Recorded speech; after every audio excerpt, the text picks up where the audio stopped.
É muito bom estar ocupando a tribuna, ministro Garibaldi, para lembrar sempre, e o faço com alegria, que Vossa Excelência foi o primeiro presidente desta Casa a devolver à Presidência da República uma medida provisória. E é de gestos como esse que a gente precisa, em muitas ocasiões, para reafirmar não só a independência dos poderes, mas reafirmar o respeito que os poderes devem manter entre si.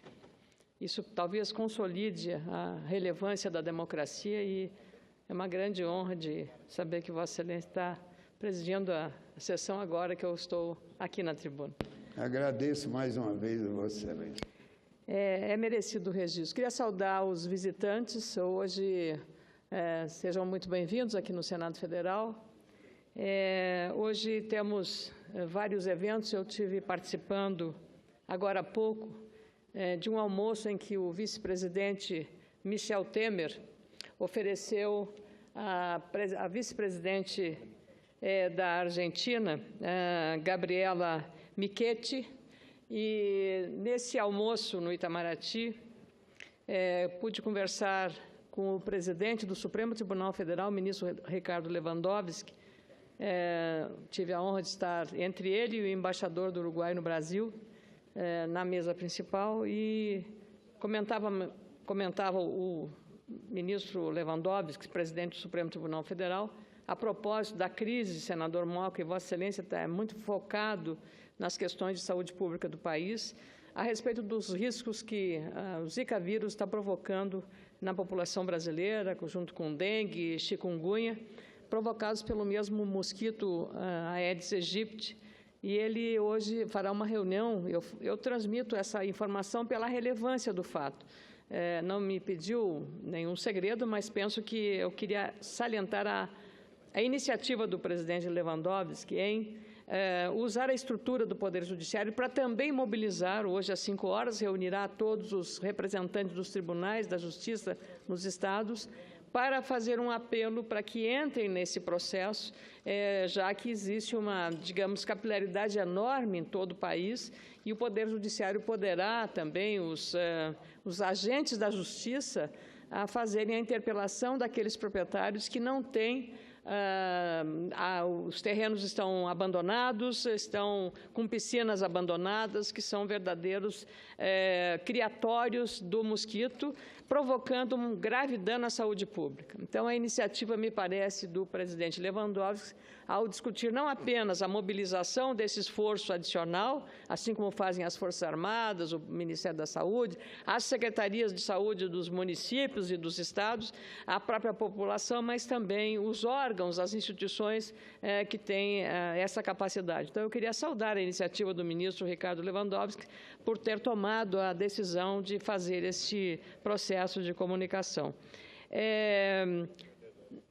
A visita da vice-presidente da Argentina, ela foi muito simbólica. Primeiro que é uma mulher cadeirante, que compõe uma chapa que venceu 12 anos de poder de um populismo na Argentina, que levou a uma crise econômica no vizinho país sem precedentes.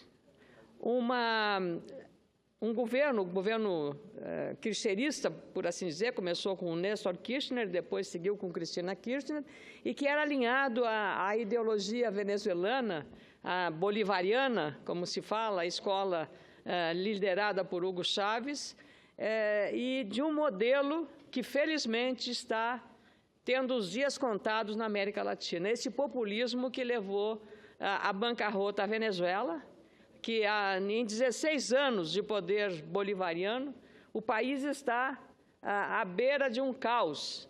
Falta alimento, falta até produtos de higiene pessoal, de primeiras necessidades, faltam nos mercados que fazem filas os consumidores para comprar o pão de cada dia.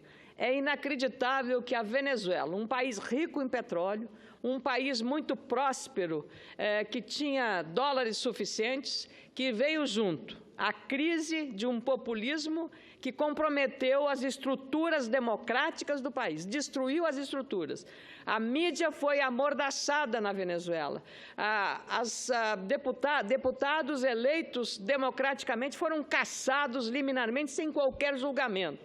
E um conluio entre o poder judiciário, comandado pelo chavismo, acabou sepultando de vez. E a economia sofreu, agora agravado por um preço do barril do petróleo abaixo no mercado internacional, sem advir. Associado a isso, toda a corrupção ali existente, em que a PDVSA, a petroleira venezuelana, foi usada como instrumento político para fazer toda a pregação que precisava e se envolvendo nas eleições da Argentina e em outros países. Mas não é só a Venezuela que está vivendo, digamos, os estertores do bolivarianismo ou do chavismo ou de um processo decadente do ponto de vista democrático. Mas também agora a Argentina deu a virada. O presidente Macri, a sua vice, que hoje visita o Brasil, esteve agora no Senado, deram a demonstração que, depois de 10 anos de governo kirchnerista, seguindo a linha do chavismo e do bolivarianismo, também disse um basta depois de uma década de governo que também arrasou a produção agropecuária ao sobretaxar toda a exportação daquilo que a Argentina tem de muito bom, que é a sua carne e a sua produção agrícola. Da mesma forma, agora, com 10 anos também de um bolivarianismo no Equador, o presidente Rafael Correa, que está no Equador também, uma personalidade populista ao extremo, seguidor do pensamento chavista, também está tentando se reeleger indefinidamente. Conseguiu votar no Congresso uma reeleição para o resto da vida, um ditador, porque é uma eleição de faz de conta. Só que agora, com a rejeição popular, o cansaço da sociedade, está demonstrando, ele já disse, que não será candidato, pretende terminar o mandato em 2017, porque também está sentindo a pressão chegando nos seus calcanhares. Assim como Evo Morales, aqui na Bolívia, que teve pelo menos a grandeza de dar uma declaração assim que conheceu o resultado do referendo, que por mais de 52% da população boliviana disse não a uma terceira reeleição de Evo Morales, que está também 10 anos no poder. Mas a quarta reeleição, me faz sinal aqui o senador Moca, que conhece bem, porque a Bolívia e o Paraguai fazem fronteira com o Mato Grosso do Sul. Pois exatamente esta síndrome ditatorial populista da América Latina está, felizmente, com os dias contados. Não sabemos, até mesmo a Michelle Bachelet e todos eles, seja na Venezuela, seja na Argentina, seja na própria Bolívia ou lá no Equador, em todos eles há uma linha unindo as crises, a linha comum da corrupção.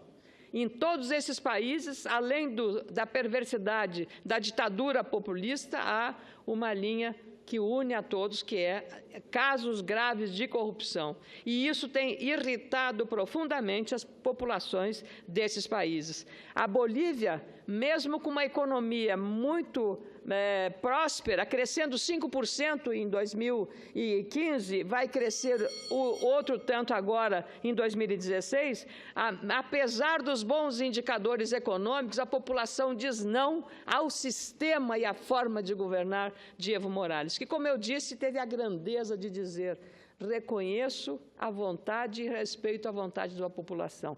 Pelo menos é um líder que soube reconhecer a manifestação soberana e popular do povo boliviano, consultado num referendo sobre mais um mandato, que ele ultrapassaria aí a década que está no poder, como 10 anos o Rafael Correa, 12 anos o kirchnerismo e 16 anos o mais longevo desse populismo na América Latina, liderado pelo chavismo da Venezuela. E a presidente Bachelet também com uma popularidade negativa de 70% de rejeição, Michelle Bachelet no Chile, um país muito próspero, de uma economia muito sólida, muito diversificada. Da mesma forma, o Chile está vivendo momentos de muita turbulência por conta das denúncias graves de corrupção no governo da presidente Michelle Bachelet. Ela que foi presidente, voltou ao poder, consagrada pelo voto popular. Então, eu estou ocupando a tribuna para saudar esses novos tempos, presidente Garibaldi Alves, senador Moca, esses novos tempos na América Latina, tempos que apenas a expectativa da mudança,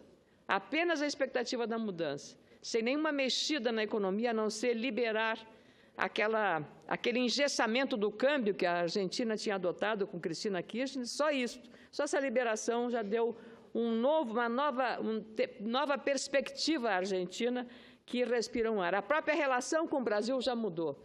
E eu saúdo a iniciativa do senador Aloysio Nunes Ferreira, presidente da Comissão de Relações Exteriores, que aprovou na última reunião que tivemos da comissão, que eu tenho a honra de integrar, a criação de uma frente parlamentar Brasil-Argentina. A Argentina fará, como disse a vice-presidente, uma frente parlamentar conjunta, Câmara e Senado.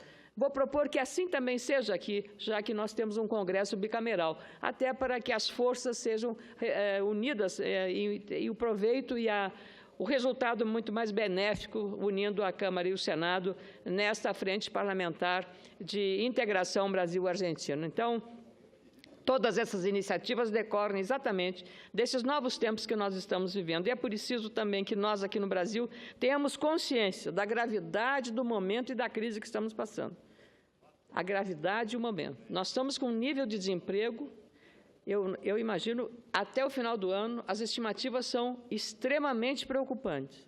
E nós temos que ter a responsabilidade de não descurar do que nós conquistamos de mais precioso, que foi a estabilidade econômica.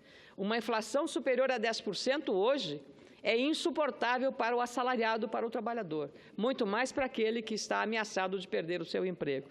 Esta é uma crise que nós precisamos enfrentá-la.